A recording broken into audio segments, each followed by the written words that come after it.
Então, vamos iniciar. Boa tarde. Meu nome é Helena Pissolato, faço parte do grupo técnico da Associação Amazonense de Municípios, juntamente com a doutora Thais. E o que a gente estava falando, vamos recapitular, considerando a implementação da 14.133 e o encerramento da 8.066 de 93, que agora definitivamente ela não existe mais. A gente vai iniciar séries de debates discutindo sobre a implementação da nova lei, que, apesar de estar em pleno vigor, os gestores ainda têm muita dificuldade de torná-la eficaz. E um dos principais temas é sobre a publicação, não é isso, doutora? Isso. Uma das inovações da nova lei de licitações, que é a 14.133, é a criação do Portal Nacional de Contratações Públicas, que está previsto no artigo 174. E o portal, ele é o sítio eletrônico oficial voltado à divulgação centralizada e obrigatória dos atos realizados em âmbito de licitações e contratos, como, por exemplo, a divulgação dos editais, licitações, atas e contratos de todas as esferas da federação. A gente tem também no artigo 54 da nova lei que os editais têm que ser publicados na sua íntegra, de forma fácil e acessível para todos. Então, pensando nesse novo desafio, nessa importante temática, é com muita honra que a gente recebe aqui hoje o Dr. Bruno de Souza Oliveira, que é especialista em auditoria e contabilidade pública, para a gente conversar um pouquinho sobre essa temática do Portal Nacional de Contratações Públicas. Boa tarde, doutor. Boa tarde, fico muito agradecido em participar desse evento, né? Contribuir, né? Com a orientação, com a pedagogia de outros servidores que também são colegas de trabalho, né? Espero que seja uma conversa muito producente, com muita troca de informações, de conhecimento para todo mundo, tá? Espero agregar com um pouquinho de conhecimento e um pouco de experiência, porque eu também estou do lado da administração pública, né? Então, a gente que trabalha com contratações públicas, a gente também está aprendendo todo dia com a nova lei, né? E aí, dando continuidade, a gente vai abrir o chat. Hoje vai ser um formato diferente, né? Nós não vamos trabalhar com slide, porque o conceito da lei todo mundo já tem. A gente vai trabalhar no formato de um bate-papo, um debate. Vocês fiquem à vontade para fazer as perguntas durante o nosso bate-papo. A gente quer agradecer os municípios os municípios que estão presentes, a audiência. Isso, vamos dar aqui um alô especial para Iranduba, Novo Aripuanã, Urucurituba, Humaitá. Boa tarde a todos, muito obrigada pela participação de vocês. E vamos iniciar aqui o nosso bate-papo. Então, doutor, o que seria o PNCP? O PNCP, como a gente pode extrair do próprio portal, né? É um portal centralizado, é um sistema centralizado, em que ele vai receber os dados de outros sistemas, que também fazem a gestão dos dados relacionados a publicações, a divulgações de documentos de caráter público atrelados às contratações públicas. Então, esse sistema centralizado do governo federal, ele também está habilitado a receber a integração de dados de outros sistemas, de PJs de direito público e de PJs de direito privado, né? Então, se você, gestor, já tem o seu sistema de publicação, o seu portal de transparências, você tem a possibilidade, né, de integrar os dados ao Portal Nacional de Contratações Públicas, né? Como você vai fazer isso? Então, aí já entra na expertise da área de tecnologia da informação. Eu não tenho muito conhecimento, know-how na área de TI, né? Mas é um portal que vai centralizar essas divulgações de compras, né? E a responsabilidade já entra no Poder Executivo Federal. E cabe aos jurisdicionados cumprir com todos os dispositivos da 1433 no que tange a publicidade, divulgação e transparência. Perfeito. Doutor. E aí, Acho importante a gente mencionar o artigo 176, que fala da questão dos municípios com menos de 20 mil habitantes, da obrigatoriedade. Você poderia falar um pouquinho mais sobre o artigo 176? A obrigatoriedade dos municípios, né? Vamos lá. Todos os municípios que tiverem menos de 20 mil habitantes, eles tiveram um prazo prolongado para todos aqueles dispositivos que fazem menção à obrigatoriedade de adesão ao PNCP. Então, eles terão 6 anos a partir da data de publicação, que foi 1º de abril de 2021, 22, 23, 24, 25, 26 e 27. Então, eles têm até 1 de abril de 2027 para cumprir todos aqueles dispositivos que a lei traz sobre obrigatoriedade de adesão à PNCP, né? Enquanto não houver adesão obrigatória ao PNCP, todos aqueles documentos públicos que eles costumavam a publicar na antiga 866, ele tem que continuar publicando em diários oficiais, né? Os extratos de aviso de licitação, de contratos. Ele ainda não está obrigado a publicar no PNCP, mas ele deve continuar a publicar os extratos de licitações e de contratos no diário, né? E no portal da E transparência? no portal da transparência. Então, o canal que eles vão promover a publicidade e a transparência é por meio de diário oficial e de portal da transparência, né? Perfeito. Ok? E aí, quais informações já estão disponíveis no portal? O PNCP, ele tem vários módulos, né? O módulo de divulgação de compras, né, é o que a maioria dos entes já está obrigada, a maioria absoluta dos entes já está obrigada a publicar, que é, por exemplo, editais de licitação, o caderno estatístico, né, os contratos e seus aditivos. Esses documentos aí, a gente já tem disponibilidade, a gente já tem oportunidade de fazer essas publicações. Então, existem outros módulos, né, de plano de contratações anual, de registro de preços, atas de registro de preços também, já existe um módulo de divulgação de registro de preços, né? Então, existem os módulos ali que já estão disponíveis para utilizar, inclusive eu já utilizei, né, na prática. Pode continuar. Surgiu uma dúvida referente ao plano anual de contratação. É obrigatório? Não é obrigatório? Como é que ele é visto pelos tribunais de conta? Não só os tribunais de contas, né? Qualquer órgão aplicador do direito, se a gente puxar a literalidade da lei, a gente vai perceber que em momento nenhum a 1433, ela vincula a obrigação de publicar os planos anuais de contratação no PNCP, né?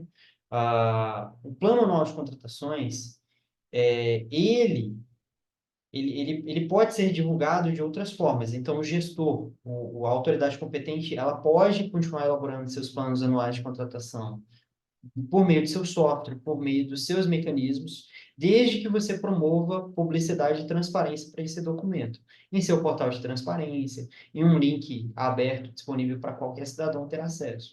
Em momento nenhum da 1433, a lei exige que os planos anuais de contratação sejam divulgados no PNCP. O PNCP, ele tem um módulo lá de cadastro, né, das compras públicas. Ele tem lá um módulo, mas em momento nenhum na lei foi trazida essa obrigatoriedade de utilizar aquele módulo. Você pode trabalhar o seu plano e promover a publicidade e a transparência, enquanto isso não estiver exigido por lei, Então, desde ele que é você visto. promova a devida publicidade e a devida transparência. Certo. Então, o plano ele é visto como altamente recomendável, uma boa prática, mas ainda não é obrigatório. É, é algo ainda a ser consolidado, porque em momento nenhum na 1433 a lei nos diz que o plano anual de contratações deve ser elaborado e deve ser publicado, né, no PNCP. A gente vê a obrigatoriedade de divulgação de contratos, né, tem um artigo específico que trata sobre a eficácia do contrato e a eficácia dos atos administrativos. A gente tem a obrigação de publicação do edital, mas em momento nenhum da 1433 a gente vê palavras como deverão, né? Deve ser publicado. A lei traz assim, sempre que elaborado o plano anual de contratações. Então, os jurisdicionados ainda estão se adequando a essa sistemática de publicação no PNCP. Eu vejo que é uma tendência os planos anuais de contratação chegarem vai chegar um tempo em que os planos eles serão obrigatórios, né? Principalmente no que tange a recursos federais, porque a gente não sabe como a União ela vai exigir, no que tange a planejamento e gerenciamento das contratações com recursos federais, mas a orientação fica para começar a elaborar os planos anuais de contratação dentro da realidade dos municípios, né? Observando as peculiaridades locais, as peculiaridades regionais e tentando se adequar o máximo possível a 1433 em observância aos decretos federais que regulamentam a 1433. Por quê? Quando os jurisdicionados eles utilizarem recursos federais, eles têm que estar atentos aos regulamentos federais, né?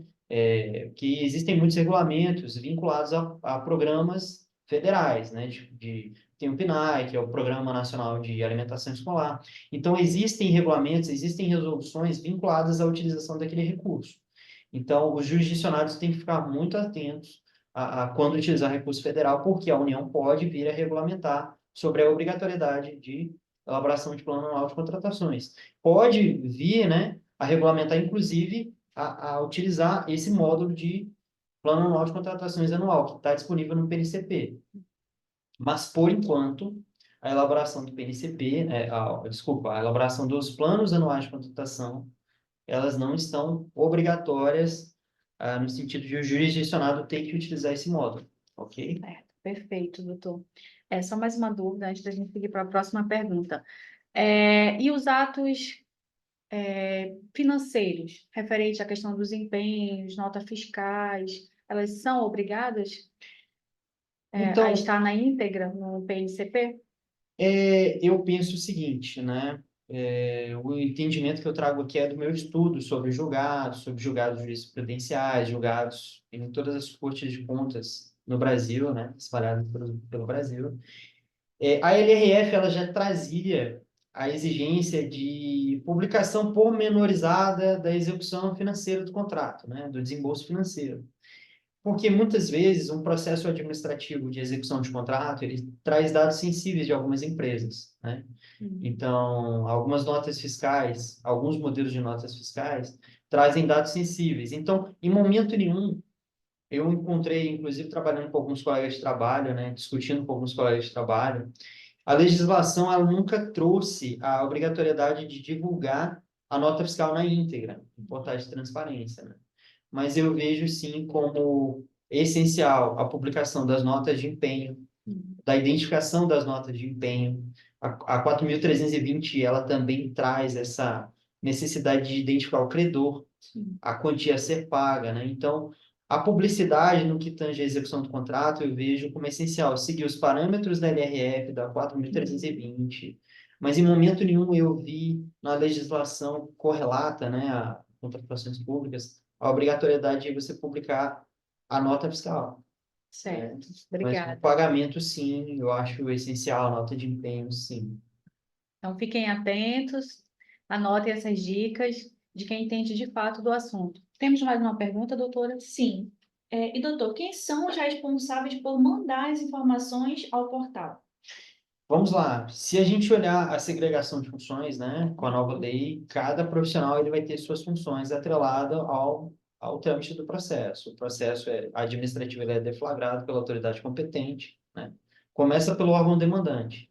Então, no caminho, no fluxo do processo administrativo, a gente tem a segregação de funções. Cada profissional ele vai ter as suas atribuições, ele tem que cumprir, né, com as suas atribuições previstas em portaria. Então, vamos supor, uma dinâmica bem prática. Depois que passa pelo órgão demandante, pela autoridade competente, pelo parecer jurídico, pelo controle interno, chegou no momento ali de deflagrar uma licitação.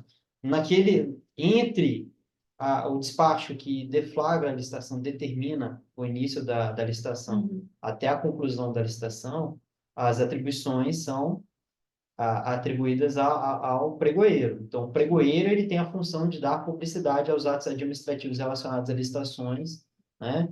A publicidade. Antes disso, então vamos lá. No que tange aos atos administrativos atrelados às licitações, o pregoeiro ele vai assumir a responsabilidade de fazer as publicações no PNCP e no portal da transparência, né? E no Diário Oficial. Depois que a licitação é concluída, existem outros profissionais que vão fazer a gestão do contrato, que já é outra etapa, né? A execução do contrato. Então, o momento de assinatura do contrato, quem deve fazer a publicação do PNCP é o coordenador de despesa, né? Ou o secretário de Estado responsável. Na seara de estadual, a gente vê secretários estaduais como coordenadores de despesa. Então, naquele momento ali, quando o contrato é assinado, o secretário de Estado a competência de divulgar no PNCP é do secretário. Sim. Por meio de portaria, por meio de outro ato administrativo, as atribuições de gestão do contrato e de fiscalização do contrato, elas podem ser delegadas a outros servidores. Então, todos esses atos administrativos que vão após a assinatura do contrato, né, vão estar atribuídas àqueles novos profissionais. Então, se a gente observar, na prática, a segregação de funções ela já funciona, né? A 433 veio trazendo entendimentos jurisprudenciais e entendimentos administrativos já consolidados.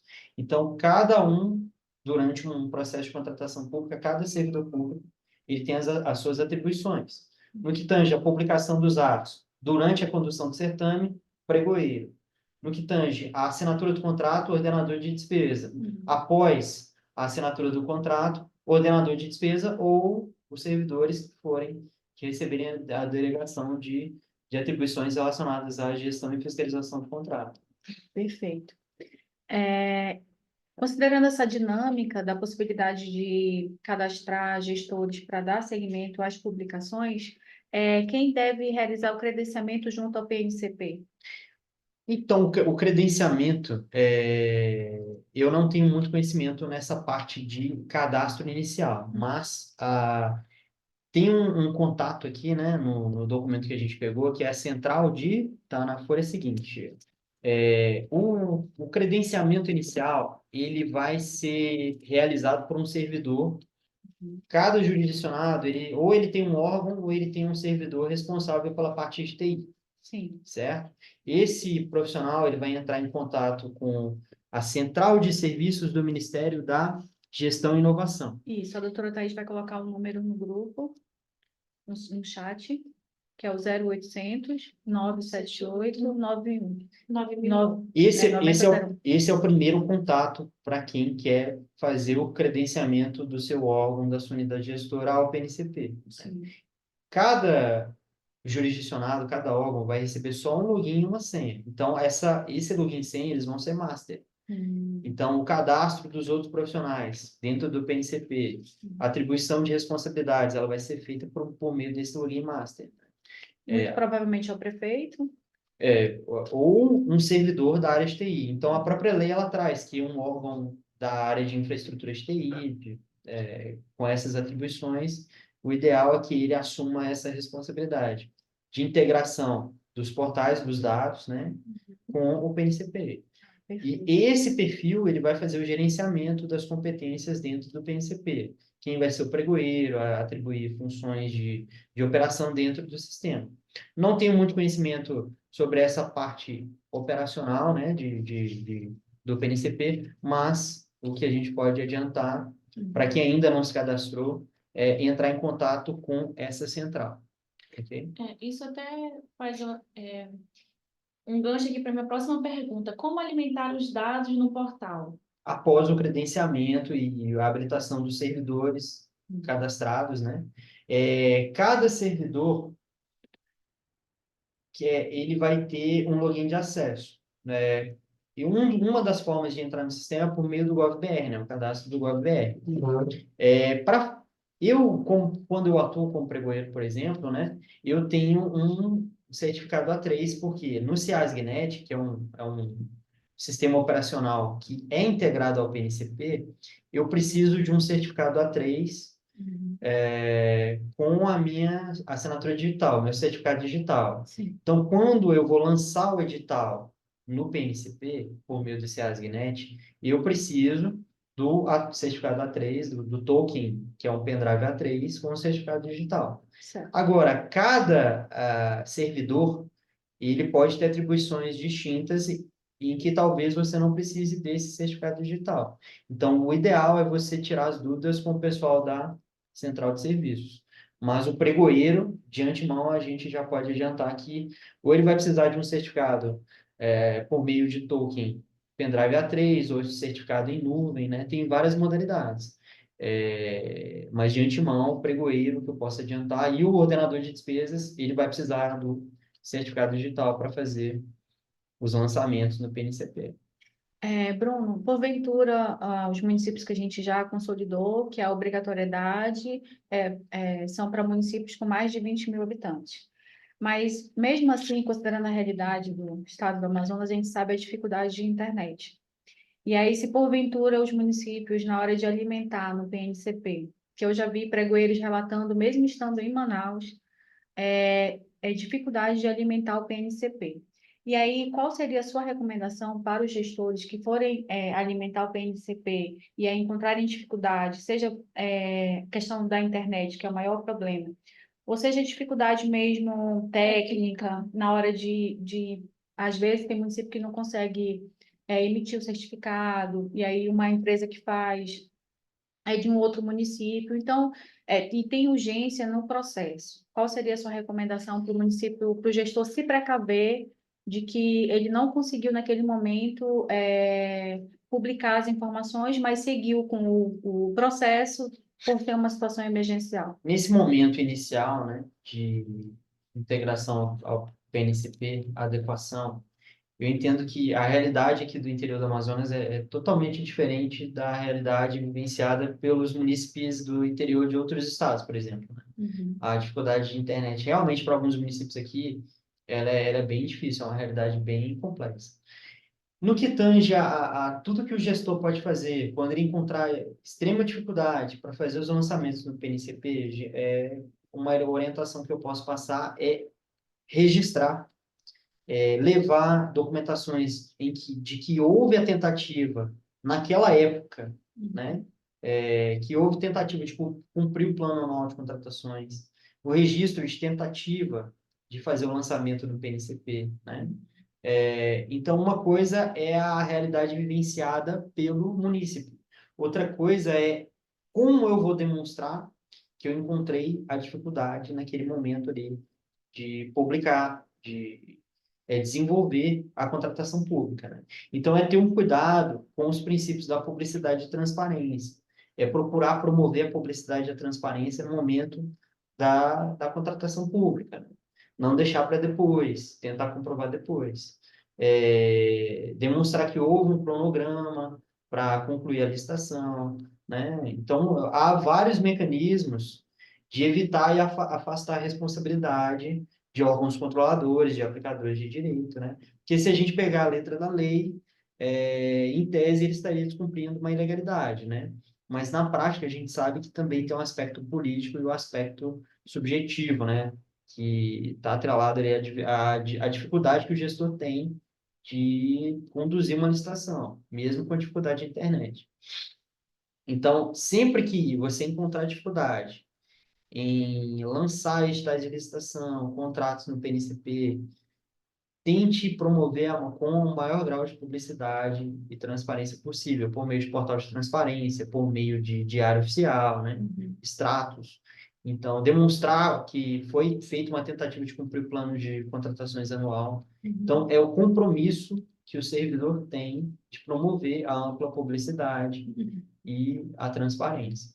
Perfeito. Ok? Então, o gestor, ele tem que comprovar que ele capacitou, que ele designou o agente, É a promoção da gestão por competências também, né? que ele buscou melhorar a internet, mas não conseguiu novos fornecedores, porque eu conheço municípios que o gestor tenta, promove, sai em busca de internet de fornecedores de internet qualificada, mas infelizmente não consegue achar. Mas ele tem que comprovar isso. Tentar comprovar da melhor forma possível que foi feita uma tentativa de capacitação dos servidores, de que foi feita uma tentativa de melhorar a internet, né?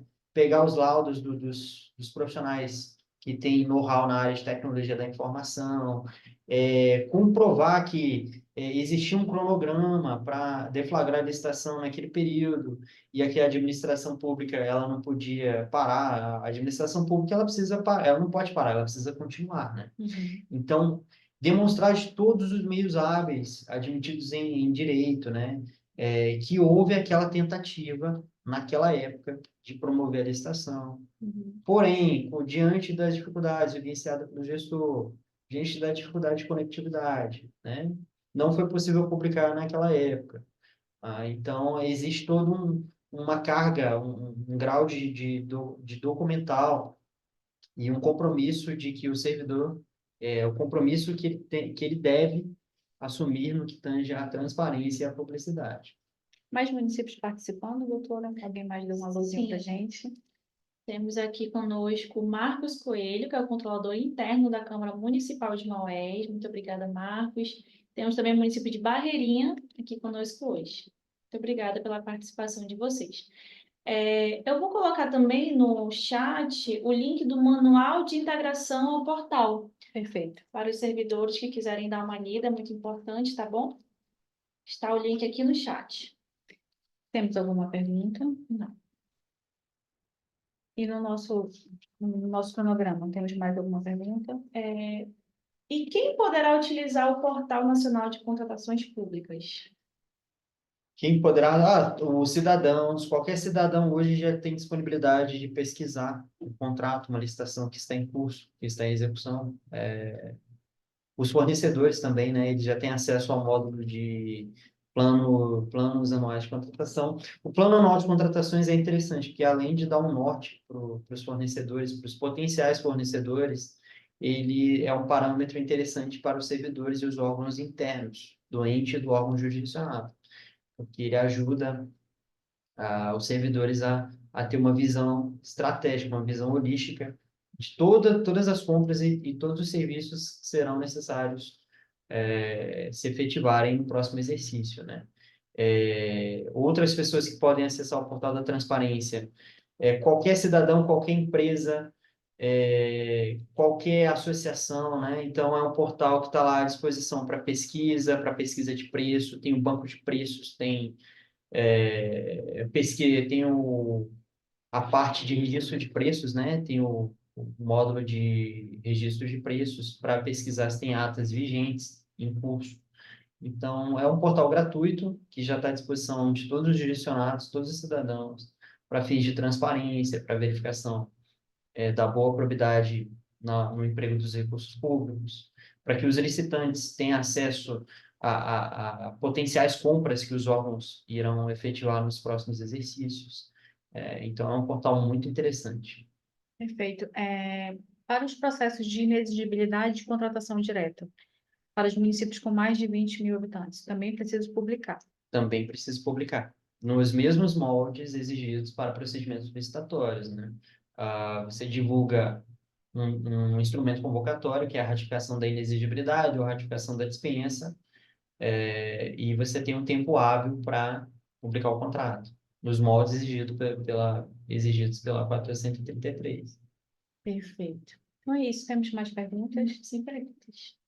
E os munícipes também estão tímidos ou estamos esclarecendo todas as dúvidas? Então, está tudo esclarecido. Ontem conseguimos acesso ao credenciamento. Ontem conseguimos o credenciamento ao acesso ao portal. Obrigada pela orientação e esclarecimento. Acho que é o coordenador de RH de Barreirinha. Acho que ele fez o curso conosco. Acho que foi seguindo as suas orientações. Um problema, né? Um dilema que os jurisdicionados terão vai ser quando fizerem o pregão presencial, né? Porque o pregão presencial, ele realmente, para quem utiliza o Comprasnet, ele ainda não está 100% legal para quem quer fazer pregão presencial, né? Incluir as divulgações de compra. Então, o módulo, se a gente perceber, o módulo de divulgação de compras, ele ainda está em aperfeiçoamento. Então, o pessoal que vai fazer pregão presencial vai sentir essa dificuldade. Mas a gente se coloca à disposição, eu vou colocar meu e-mail à disposição aqui no chat para quem quiser. Quem eu puder ajudar dentro da minha disponibilidade de tempo, né? No que tange a operação do sistema. É um sistema novo, com alguns aperfeiçoamentos em relação ao último módulo de divulgação de compras. Dúvidas vão surgir, né? Dificuldade todo mundo vai enfrentar, mas a dica que eu posso deixar aqui é que, por mais difícil e por mais complexo que sejam os problemas no que tange à divulgação das contratações públicas, o servidor público ele deve estar atento aos princípios, né, da publicidade, da transparência. Então, sempre que ele não conseguir efetivar uma publicação no PNCP, tentar promover a publicidade por meio de outros meios, né? Portal da Transparência, o Diário Oficial, publicar extratos de contrato.